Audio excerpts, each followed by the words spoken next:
Hey, Steve Gamache here with a Chef Knives to Go quick look product video, and this time we are taking a look at the Kohetsu Western or Yo-handled Aogami Super Gyuto 270mm knife. Mark had this line of knives created to replace the Hiromoto AS series of knives, and the core steel is Aogami Blue Paper Super Reactive Carbon Steel. The heat treat is about 64 Rockwell on that core steel, and the company that makes these is known for its high quality heat treat. The construction is stainless cladding over the top of that core steel on both sides, so a 3-layer sandwich, and you can kind of see your cladding showing up there. It's a little bit of a subtle effect on this particular blade. So 3-layer sandwich, stainless over reactive carbon steel. The weight is about 9.6 ounces, 273 grams. The blade length on this particular one is about 265 from tip to chin, back of the blade. The overall length about 15.6 inches. The thickness of the spine above the chin is about 2.7 millimeters and tapers down a little bit off that and then holds around 2-ish or so, and has a pretty nice gentle distal taper as you get towards the tip of the knife to a pretty thin tip.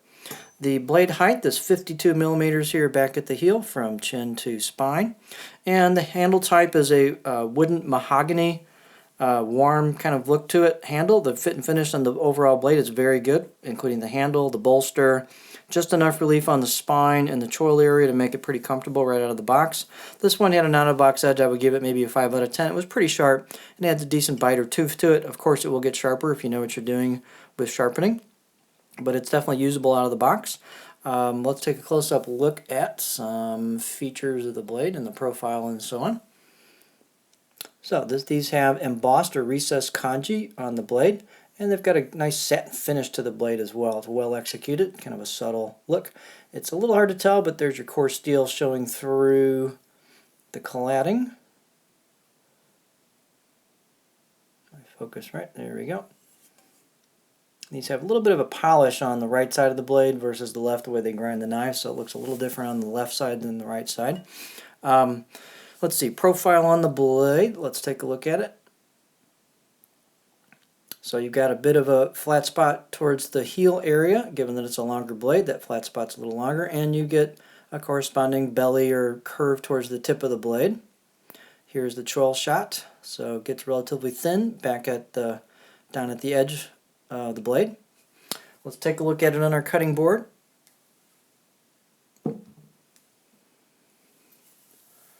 Change our focus. There we go. So here's what it looks like on the board. You've got a flat spot. It's not a huge flat spot, but it's maybe about from there to the heel, and it flows nicely into that flat spot and has a bit of belly towards the tip, but real nice flow on that. I can get starting to dig in about right there, so fine up to get about right in here. We start digging in, but it flows real nice into that. So not a super flat knife, but kind of, again, a good kind of general purpose profile for a variety of techniques. Balance point on this blade is right about there, so a little bit behind a pinch grip, so it gives it kind of a light, nimble feel. If you use a racket grip, then you'll have a little bit more of a weight forward feel to it. On a pinch grip, as I said, the knife does have a pretty neutral, lightweight feel to it, balance point wise, so despite the length, it's quite nimble and handy.